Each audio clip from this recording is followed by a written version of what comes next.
True War Encounters, January 12, 1993, 4:23 hours.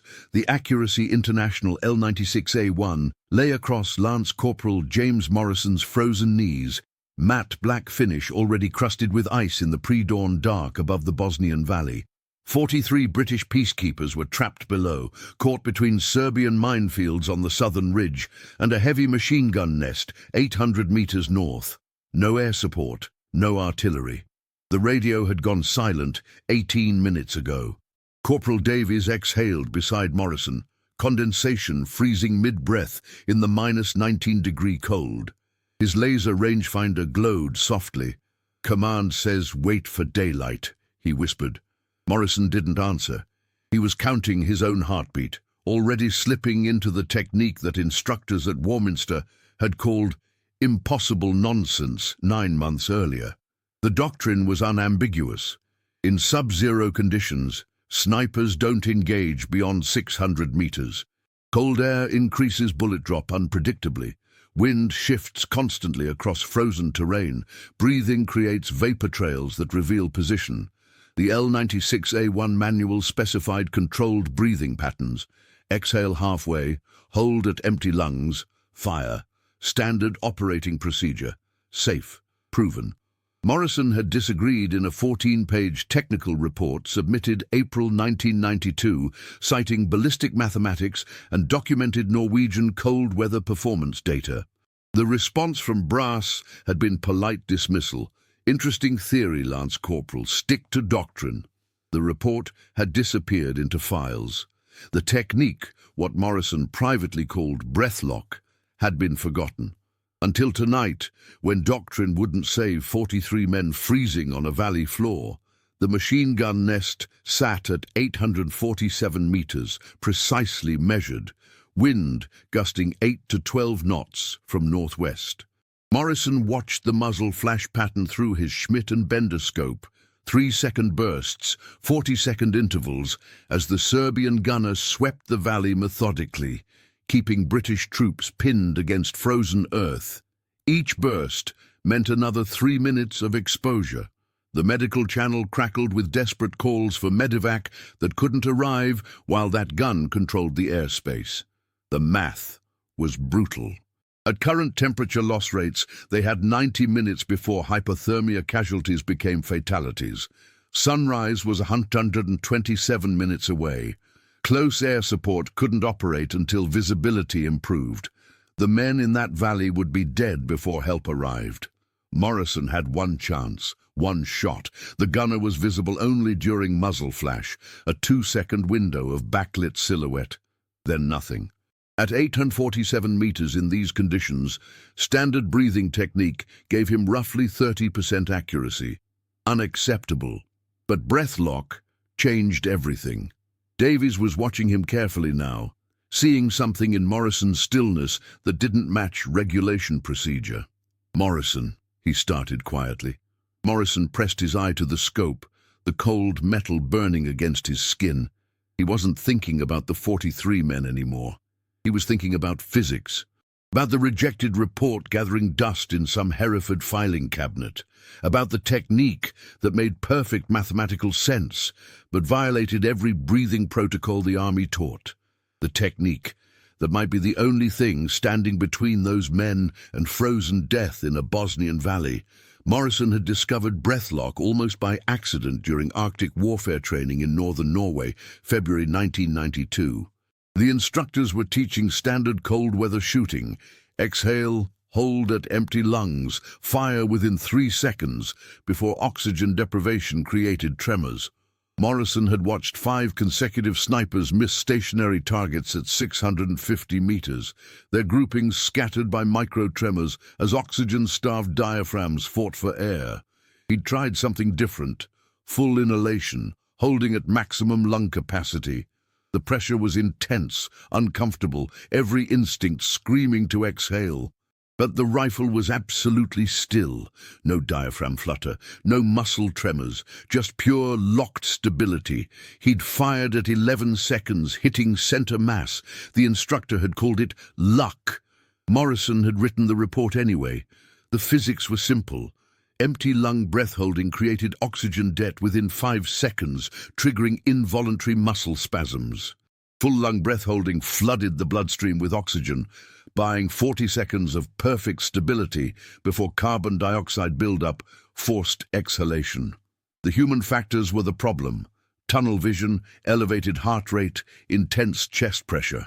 Everything a sniper was trained to avoid, but Morrison had tested it methodically. 37 shots over 2 weeks in Norwegian mountains, average accuracy at 600-800 meters, 87%, with standard technique, 43%.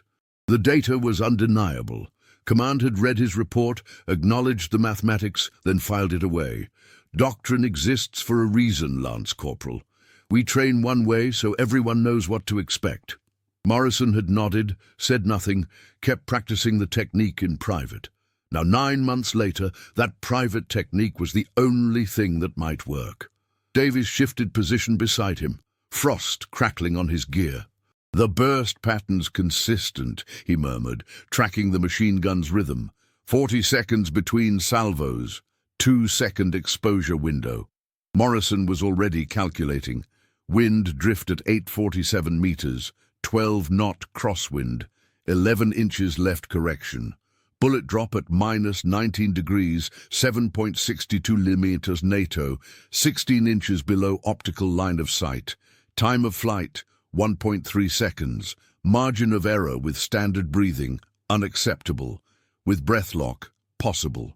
Below them, the valley was eerily quiet between machine gun bursts. Morrison could see thermal signatures through his scope.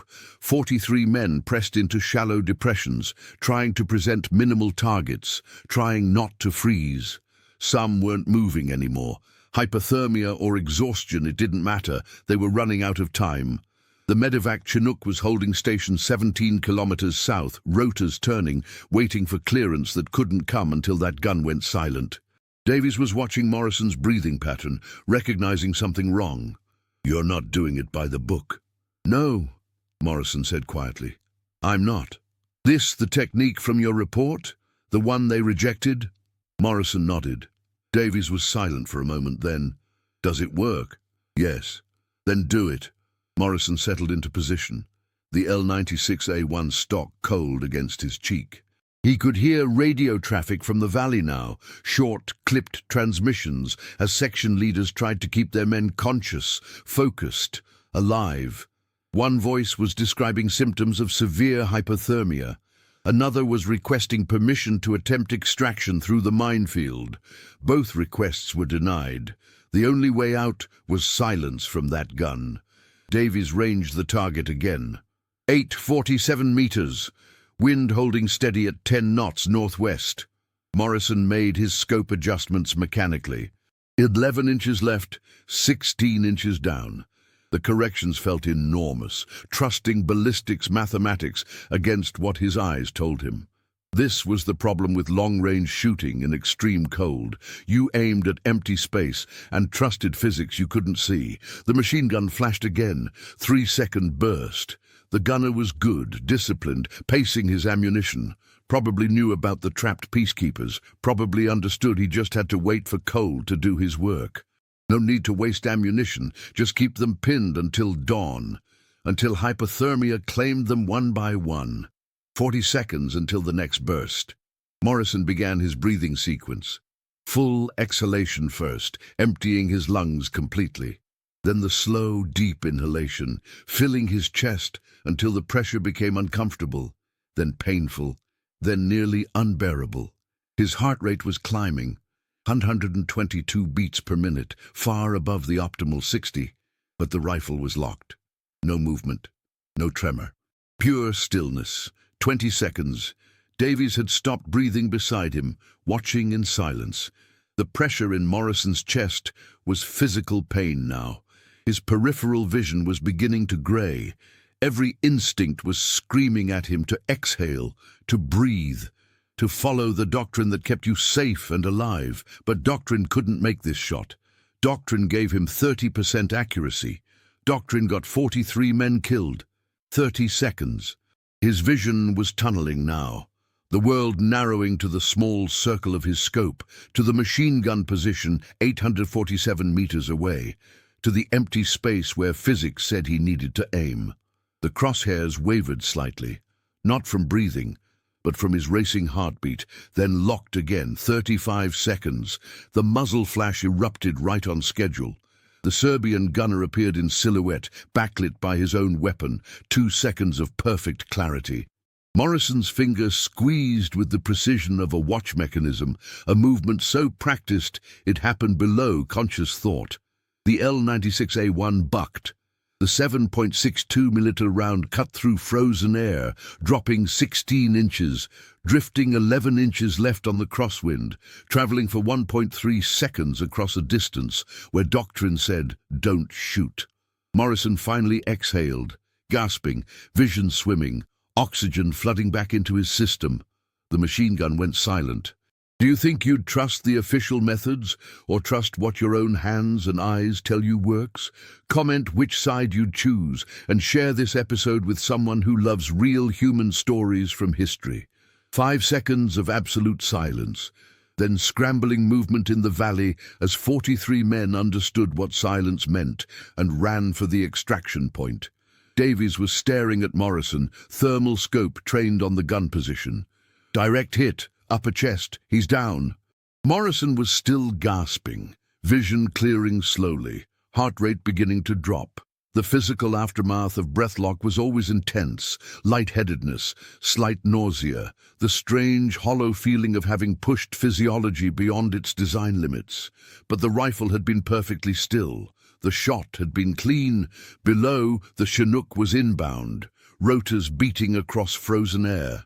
Morrison tracked the running figures through his scope, counting. 43 thermal signatures, all moving, all alive. 3 were being helped by others, stumbling, hypothermia slow, but they'd make it. 11 minutes to the extraction point. The medevac bird would reach them in time. Davies was still watching him. What the hell was that breathing technique? Morrison didn't answer immediately. He was running post-shot analysis. The same systematic review he'd done 37 times in Norway. Hold time, 38 seconds. Heart rate peak, 126 beats per minute. Vision degradation, significant but manageable. Tremor, 0. Shot placement, confirmed kill at 847 meters in -19-degree cold with 12-knot crosswind. The technique had worked exactly as the mathematics predicted. It's called breathlock, Morrison said finally. Full lung hold instead of empty lung. Davies frowned. That's not in any manual I've seen. No, it's not. Where'd you learn it? Figured it out in Norway. Wrote a report. Command filed it away. Davies was quiet for a moment, then, you just made a shot that doctrine says is impossible, using a technique command rejected at 847 meters in sub-zero cold. Morrison was breaking down the L96A1 methodically, muscle memory overriding exhaustion. The physics work, always have. Command just didn't want to test it. Why not? Because if I'm right, it means the breathing protocols we teach are wrong. Means we've been training snipers incorrectly for decades. Easier to say it's impossible than to admit the doctrine needs changing. The extraction was proceeding smoothly below. Morrison could see medics working on the hypothermia cases, see the Chinook settling into landing position.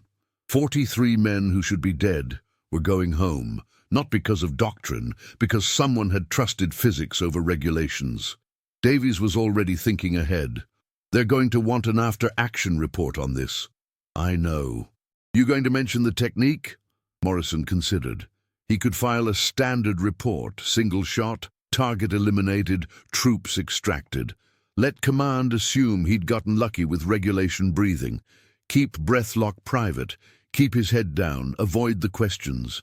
Or he could tell the truth, document what actually happened, risk being called out for violating protocol, for using unauthorized techniques, for thinking he knew better than the instructors at Warminster.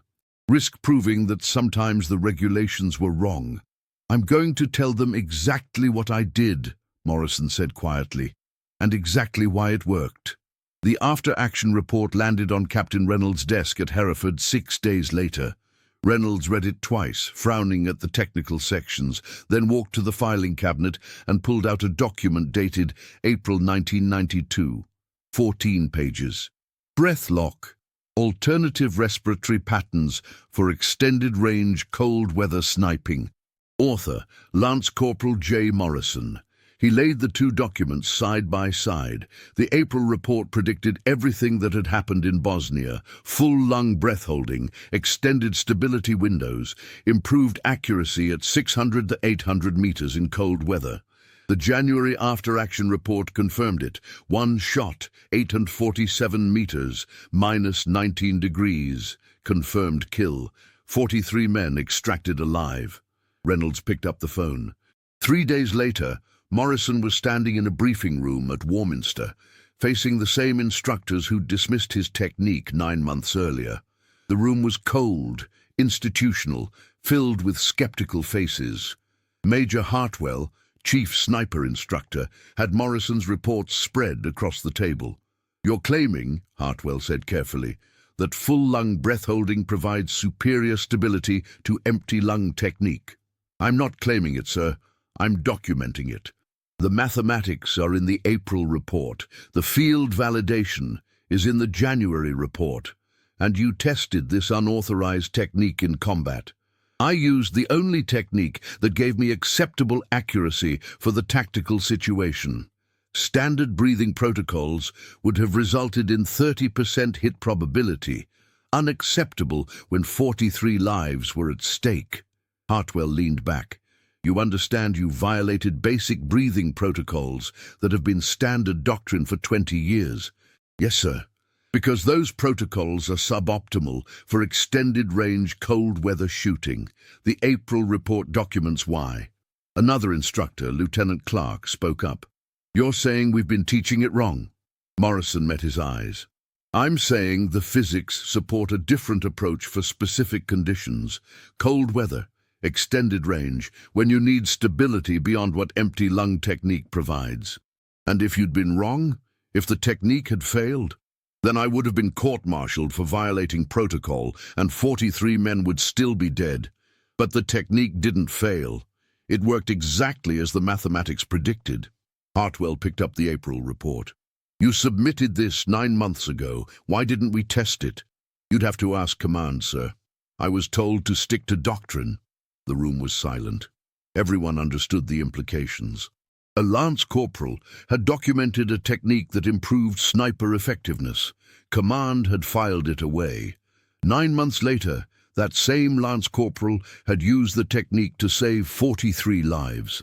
And now, command had to decide: admit the doctrine needed updating, or bury the evidence and pretend it never happened.